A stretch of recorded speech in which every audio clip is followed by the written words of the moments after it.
Hi, ഇന്ന് ഒരു hot milk cake ഉണ്ടാക്കാം. ഇത് നല്ല ടേസ്റ്റി ആയിട്ടുള്ളൊരു കേക്കാണ്. ഇതിന് 4 മുട്ട, 1 കപ്പ് പഞ്ചസാര, ഡ്രൈ ഇൻഗ്രീഡിയൻസ് ആയിട്ട് 2 കപ്പ് മൈദ, 1 ടീസ്പൂൺ ബേക്കിംഗ് പൗഡർ, ഒരു നുള്ളു ഉപ്പും ചേർത്ത് വെക്കുക. പിന്നെ ഒരു ഹോട്ട് മിൽക്ക് ഉണ്ടാക്കണം. 1 കപ്പ് പാലിലേക്ക് ബട്ടർ ഇട്ട് കൊടുക്കുക. അത് നല്ല തിളപ്പിച്ച് ചൂടാക്കി വെക്കുക. ഇത് നല്ല ചൂടോടെ തന്നെ മിക്സ് ചെയ്യാനുള്ളതാണ്. നമുക്ക് മുട്ടയും പഞ്ചസാരയും കൂടി ഒന്ന് അടിച്ചെടുക്കാം. അത് നല്ല ഒന്ന് സ്റ്റിഫാക്കി എടുക്കണം. അതിനിടയിൽ നമുക്ക് വനില എസൻസോ ഏലക്കായ് പൊടി ഇട്ട് കൊടുക്കാം. അതൊന്ന് നല്ല ഒന്ന് സ്റ്റിഫായി വരുമ്പോൾ അതിലേക്ക് നമ്മൾ ചൂടാക്കി വെച്ച പാല് ചേർത്ത് കൊടുക്കാം. ചൂടോടെ തന്നെ ചേർത്ത് കൊടുക്കണം. പിന്നെ അതിലേക്ക് ഡ്രൈ ഇൻഗ്രീഡിയൻസ് ചേർത്ത് കൊടുക്കാം. അത് കുറേശ്ശെയായിട്ട് ഫോൾഡ് ചെയ്തെടുക്കുക.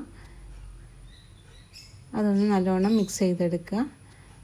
മുട്ടൻ്റെ വെള്ളമൊക്കെ ഒന്ന് പോവാതെ വെല്ല മിക്സ് ചെയ്തെടുക്കുക. ഇനി ബേക്കിംഗ് ട്രേയിലേക്ക് ഇത് ഒഴിച്ച് കൊടുക്കുക.